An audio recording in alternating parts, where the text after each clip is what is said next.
अस्सलाम वालेकुम dear students, उम्मीद करता हूँ आप सब खैरियत से होंगे। तो डियर स्टूडेंट्स, जैसे कि आपके इल्म में है कि हमने प्रिंसिपल्स ऑफ इलेक्ट्रिकल इंजीनियरिंग के लेक्चर्स का आगाज़ किया है। तो इसके हमने तीसरे चैप्टर से लेक्चर्स का आगाज़ किया है। चूँकि 2 चैप्टर हम क्लास में डिस्कस कर चुके थे, तो तीसरा चैप्टर हम ऑनलाइन लेक्चर्स में लेके चल रहे हैं। और मज़ीद आपको ये भी इल्म में है कि इस चैप्टर नंबर 3 के जो कि वर्क, पावर और एनर्जी के हवाले से है, इस चैप्टर के पिछले लेक्चर में हमने जो वर्क होता है उसके बारे में डिस्कस किया था कि सिंपल वर्क या मैकेनिकल वर्क क्या होता है और इलेक्ट्रिक वर्क क्या होता है। मज़ीद हमने उनकी इकाइयों को भी डिस्कस किया था। तो आज के लेक्चर में हम तीसरे चैप्टर में डिस्कस करेंगे इलेक्ट्रिक पावर यानी कि बरक़ी ताकत, मैकेनिकल पावर और एनर्जी यानी कि तवानाई। तो ये इन 3 आर्टिकल्स को आज हम डिस्कस करने जा रहे हैं। तो डियर स्टूडेंट्स, अगर बात की जाए इलेक्ट्रिक पावर की या बरक़ी ताकत की, तो कोई भी ताकत, कोई भी पावर हो, उसकी तारीफ़ हम यूँ करते हैं कि काम करने की शरह को पावर कहते हैं। काम करने की शरह मतलब कि किसी मख़सूस वक़्त में जो काम किया जाता है उसे हम पावर या ताकत कहते हैं। इलेक्ट्रिक पावर है या मैकेनिकल पावर है, तो किसी मख़सूस वक़्त में किए जाने वाले काम को हम पावर या ताकत का नाम देते हैं।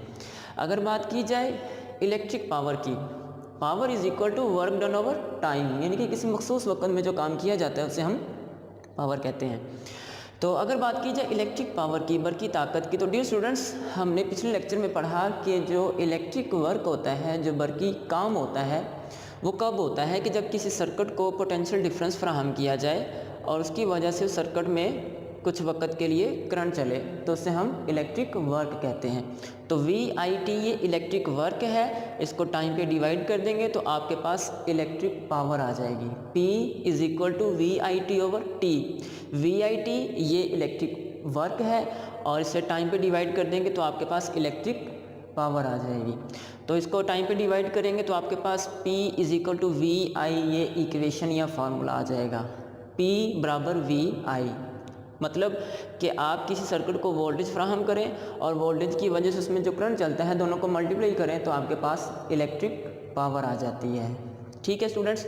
तो मज़ीद डियर स्टूडेंट्स, इस फार्मूले को हम दीगर 2 अंदाज से भी लिख सकते हैं। वो कैसे देखें, आपने फर्स्ट चैप्टर में ओहम का कानून पढ़ा है, V is equal to IR, ये ओहम के कानून का फार्मूला है। हम इस फार्मूले को इस अंदाज से भी लिख सकते हैं, I is equal to V over R। तो R जो नीचे आके डिवाइड हो जाएगा, V is equal to IR या I is equal to V over R, ये ओहम के कानून का फार्मूला है। तो डियर स्टूडेंट्स, ये हमारे पास ये पावर की इक्वेशन है, पावर का फार्मूला है। तो इसमें चूंकि हमें पता है कि जो V है वो IR के बराबर है, तो हम V की जगह IR भी लिख सकते हैं। V is equal to IR, हमने V की जगह उसकी वैल्यू लिख दी IR। तो जब इसको मल्टीप्लाई करेंगे तो I स्क्वायर R आ जाएगा, यानी कि पावर का एक ये फार्मूला है और ये भी पावर का फार्मूला बन जाएगा आपके पास। मज़ीद ओहम के कानून को हम इस तरह भी लिख सकते हैं, यानी कि I is equal to V over R। तो हम यहाँ पर I की जगह या आप I की जगह V ओवर R भी लिख सकते हैं। तो ये आपके पास इक्वेशन, अगर इसको मल्टीप्लाई करेंगे तो V स्क्वायर ओवर R। तो ये पावर के 3 तरह से हम फार्मूले जो है वो लिख सकते हैं। P is equal to VI, P is equal to I square R, P is equal to V square over R। तो ओहम के कानून की मदद से हम पावर के ये मज़ीद 2 फार्मूले भी अखज़ कर सकते हैं। तो डियर स्टूडेंट्स, पावर का ये जो फार्मूला है P is equal to VI, ये जो बरक़ी मशीनें होती हैं उनकी पावर मालूम करने के लिए फार्मूला इस्तेमाल किया जाता है। जितनी भी बरक़ी मशीनें होती हैं उनकी पावर वाट या किलोवाट में मालूम करने के लिए ये फार्मूला यूज़ किया जाता है। जबकि P is equal to I square R, ये फार्मूला जो बरक़ी तारें होती हैं उनमें जो लॉसेस होते हैं, मसलन कॉपर लॉसेस होते हैं, उनको मालूम करने के लिए फार्मूला जो है वो इस्तेमाल किया जाता है। तो ये पावर जो है इसके 1, 2 और ये 3 तरह से हम पावर के फार्मूले को लिख सकते हैं या बयान कर सकते हैं। तो dear students, power, electric power, किसी मख़सूस वक़्त में जो काम किया जाता है उसे हम इलेक्ट्रिक पावर कहते हैं, बरक़ी ताकत कहते हैं। तो अगर बात करें इलेक्ट्रिक पावर के यूनिट या इसकी इकाई की, तो डियर स्टूडेंट्स, जो इलेक्ट्रिक पावर होती है उसका यूनिट है वाट। वाट ये इलेक्ट्रिक पावर का यूनिट है, यानी कि इलेक्ट्रिक पावर को, बरक़ी ताकत को वाट में पैमाइश किया जाता है। अब अगर बात की जाए कि 1 वाट कितना होता है या 1 वाट कब होता है, तो डियर स्टूडेंट्स, फ़र्ज़ करें आपके पास ये सर्किट है, आप इसको पोटेंशियल डिफरेंस फराहम करते हैं जिसकी वजह से इसमें करंट चलता है तो 1 वाट कब होता है।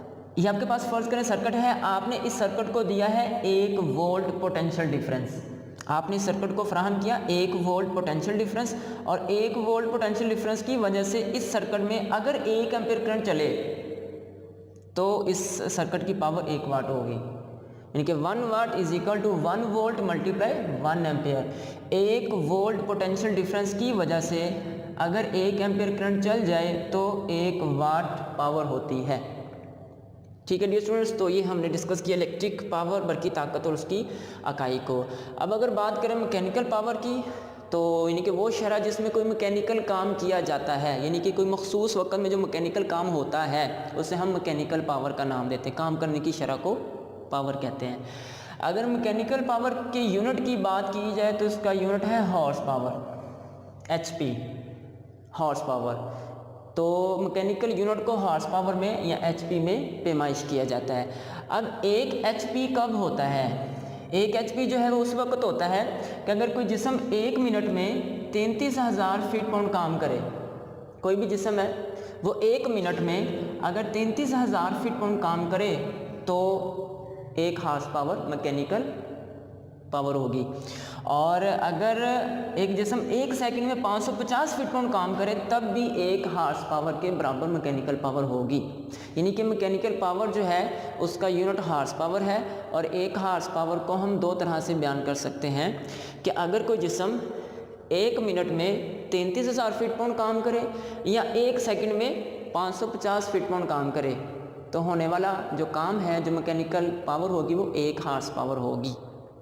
तो ठीक है डियर स्टूडेंट्स, तो ये आपने डेफिनेशंस की याद करनी है। मैकेनिकल पावर क्या होती है, वो शरह जिसमें कोई मैकेनिकल काम किया जाता है उसे हम मैकेनिकल पावर कहते हैं। इसका यूनिट हॉर्स पावर है। 1 हॉर्स पावर को आप इस तरह भी डिफाइन कर सकते हैं और इस तरह भी डिफाइन कर सकते हैं। तीसरे नंबर पर अगर बात की जाए एनर्जी या तवानाई की, तो डियर स्टूडेंट्स तवानाई या एनर्जी का मतलब होता है काम करने की सलाहियत, काम करने की सलाहियत, एबिलिटी टू डू वर्क। किसी जिस्म की काम करने की सलाहियत को हम तवानाई कहते हैं।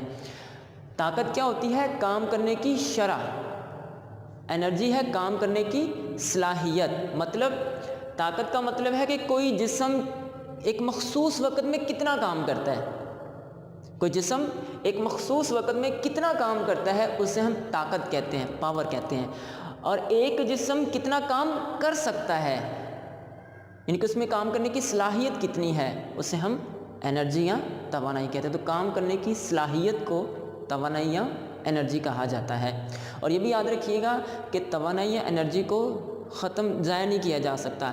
तवानाई एनर्जी कभी ख़त्म नहीं होती, ये हमेशा एक हालत से दूसरी हालत में तब्दील हो जाती है। मतलब जो जनरेटर्स होते हैं वो मैकेनिकल पावर को इलेक्ट्रिकल पावर में, मैकेनिकल एनर्जी को इलेक्ट्रिकल एनर्जी में तब्दील कर देते हैं। जो बल्ब होता है, लैंप होता है, वो इलेक्ट्रिक एनर्जी को लाइट एनर्जी में तब्दील कर देता है। जो बल्कि हीटर होता है वो इलेक्ट्रिक एनर्जी को हीट एनर्जी में तब्दील कर देता है।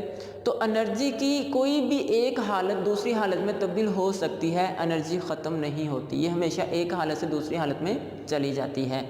तो एनर्जी कहते हैं काम करने की सलाहियत को, कि कोई जिस्म कितना काम कर सकता है। एनर्जी के यूनिट की बात की जाए तो उसका यूनिट जॉल या वाट सेकंड है। यानी कि अगर 1 वाट पावर 1 सेकंड में खर्च हो, अगर 1 वाट पावर 1 सेकंड में खर्च हो तो 1 जॉल एनर्जी होगी। ठीक है डियर स्टूडेंट्स, तो आज के लेक्चर में हमने पढ़ा कि इलेक्ट्रिक पावर और मैकेनिकल पावर क्या होती है, इनके यूनिट्स को हमने डिफ़ाइन किया और एनर्जी या तवानाई को हमने डिस्कस किया है। तो उम्मीद करता हूँ कि आज के लेक्चर में इन तीनों चीज़ों को आपने अच्छे तरीके से लर्न किया होगा। आज के लिए इतना ही, अल्लाह हाफिज़।